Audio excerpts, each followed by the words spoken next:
નમસ્કાર વિદ્યાર્થી મિત્રો, વિજય બાલદાના જય શ્રી કૃષ્ણ, જય સ્વામિનારાયણ. આજના આ ત્રીજા વિડીયોમાં આપણે આગળ જોઈએ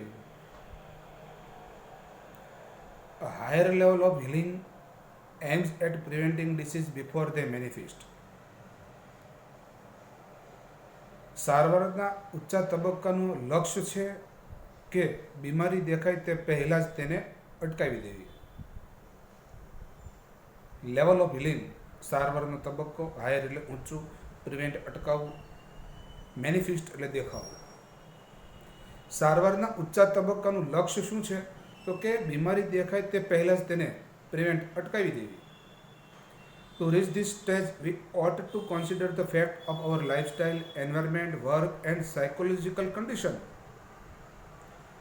આ તબક્કા સુધી પહોંચવા માટે આપણે આપણી જીવનશૈલી, પર્યાવરણ, કામકાજ અને માનસિક સ્થિતિના પરિબળોને ધ્યાનમાં લેવા જોઈએ. સ્ટેજ એટલે તબક્કો, ઓટ જે ફરજિયાતપણું દર્શાવતું એક મોડલ છે, લાઇફસ્ટાઇલ જીવનશૈલી, એન્વાયરમેન્ટ પર્યાવરણ, વર્ક કામકાજ, સાયકોલોજીકલ એટલે માનસિક અને કન્ડિશન એટલે સ્થિતિ. આ તબક્કા સુધી પહોંચવા માટે આપણે શું કરવું જોઈએ? તો કે આપણે આપણી જીવનશૈલી, પર્યાવરણ, કામકાજ અને માનસિક સ્થિતિના ફેક્ટ પરિબળોને કન્સિડર ધ્યાનમાં લેવા જોઈએ. We must eliminate the wrong factor in our daily lives that make us helpless to disease. આપણે આપણા દૈનિક જીવનમાંથી એવા નકામા પરિબળોને એલિમિનેટ દૂર કરવા જોઈએ કે જે આપણને બીમારી સામે લાચાર બનાવે છે. આપણે આપણા દૈનિક જીવનના એવા નકામા પરિબળોને દૂર કરવા જોઈએ કે જે આપણને બીમારી સામે લાચાર બનાવે છે. To some extent we are always sick. મહદઅંશે આપણે હંમેશા બીમાર રહીએ છીએ. સમ એક્સટેન્ટ મહદઅંશે, સિક એટલે બીમાર. બિકોઝ કારણ કે અવર લાઈફસ્ટાઈલ ઇટસેલ્ફ ઇઝ અનસ્ટેબલ. કારણ કે આપણી જીવનશૈલી એ અસ્થિર છે. અનસ્ટેબલ એટલે અસ્થિર.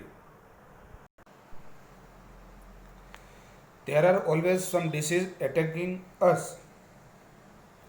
અમુક બીમારી હંમેશા આપણા ઉપર હુમલો કરતી રહે છે.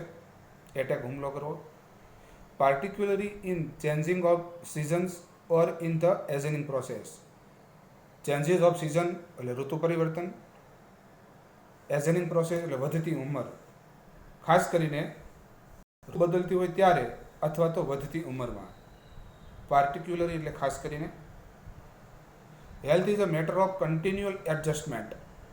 સ્વાસ્થ્ય એ બાબત છે કે જેની સાથે આપણે સતત સાનુકૂળતા સાધવી પડે છે. કન્ટિન્યુઅલ, સતત, એડજસ્ટમેન્ટ, સાનુકૂળતા. Like navigating a ship upon the sea. જેવી રીતે દરિયા ઉપર આપણે વહાણ હંકારતા હોય એવી રીતે. ઉપમા આપેલી છે અહીંયા. નેવિગેટ હંકારવું, શિપ એટલે વહાણ, સી એટલે દરિયો. અવર health is an ongoing concern. આપણું સ્વાસ્થ્ય પર પણ આપણે સતત ચિંતા કરવી જોઈએ. ઓનગોઈંગ, સતત, કન્સર્ન, ચિંતા, હેલ્થ એટલે સ્વાસ્થ્ય. આપણે આપણા સ્વાસ્થ્ય પર પણ સતત ચિંતા કરવી જોઈએ. The third level of treatment is life enchantment therapy. સારવારનો ત્રીજો તબક્કો છે જીવન વૃદ્ધિ ઉપચાર. થેરાપી એટલે ઉપચાર, લાઈફ એન્ચેન્ટમેન્ટ એટલે જીવન વૃદ્ધિ અથવા જીવન વિકાસ.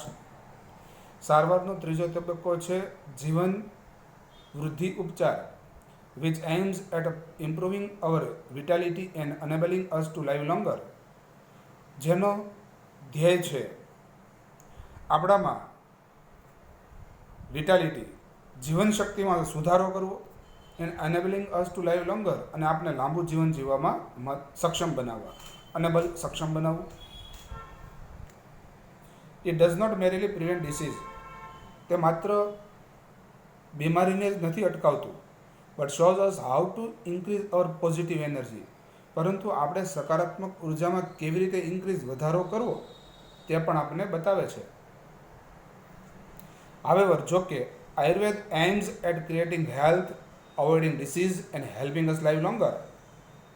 જો કે આયુર્વેદનો લક્ષ્ય છે ક્રિએટિંગ હેલ્થ, સ્વાસ્થ્ય વધારવું, અવોઇડિંગ ડિસીઝ, બીમારીઓને ટાળવી, and helping us live longer, અને આપણને લાંબુ જીવન જીવવામાં મદદ કરવી. The fourth level of Ayurveda healing is awareness development. જાગૃતતાનો વિકાસ એ આયુર્વેદ સારવારનો ચોથો તબક્કો છે. આયુર્વેદ હિલિંગ એટલે આયુર્વેદ સારવાર, અવેરનેસ, જાગૃતતા, ડેવલપમેન્ટ એટલે વિકાસ. જાગૃતતાનો વિકાસ એ આયુર્વેદ સારવારનો ચોથો તબક્કો છે. This requires a spiritual approach to life, જેમાં જીવનની અંદર આધ્યાત્મિક અભિગમ જાળવવાની જરૂર પડે છે. સ્પિરિચ્યુઅલ એપ્રોચ, આધ્યાત્મિક અભિગમ. To be healthy is important. સ્વસ્થ રહેવું એ ખૂબ અગત્યનું છે. But health is not an end in itself. પરંતુ સ્વાસ્થ્ય એ પોતાનામાં અંત નથી.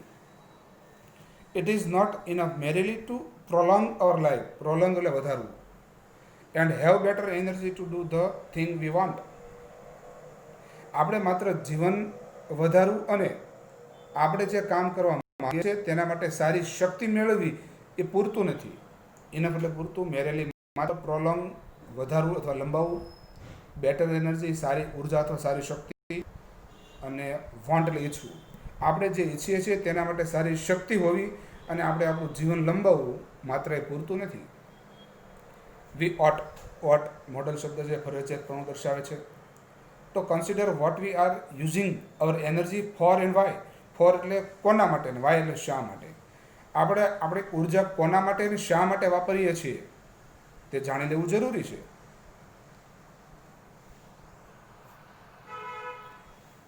The quality of our awareness is the real fruit of all that we do. જાગૃતતાનો ગુણ એ આપણે જે કંઈ કામ કરીએ છીએ તેનું સાચું ફળ છે.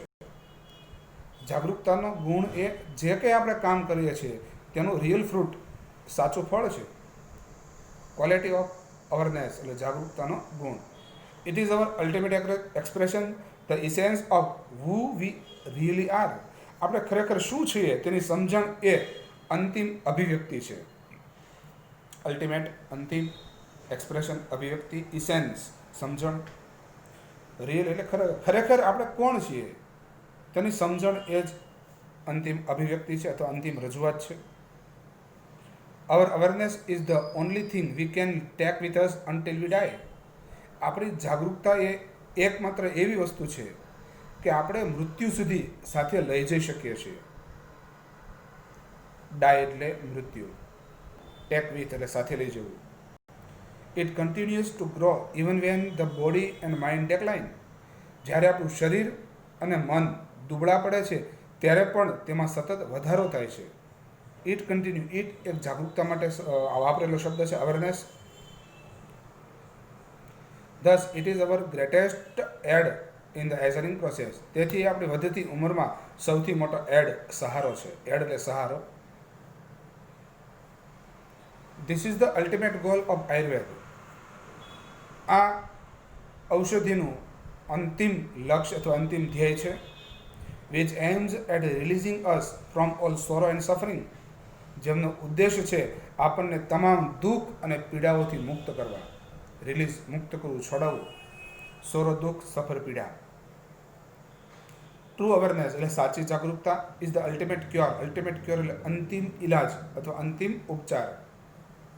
For all psychological disorder. Psychological માનસિક, ડિસઓર્ડર એટલે અસ્વસ્થતા. તમામ માનસિક અસ્વસ્થતાનો અંતિમ ઇલાજ છે સાચી જાગૃતતા. બટ ટુ અન્ડરસ્ટેન્ડ ઇટ, પરંતુ તેને સમજવા માટે we must first look into the mind and its function.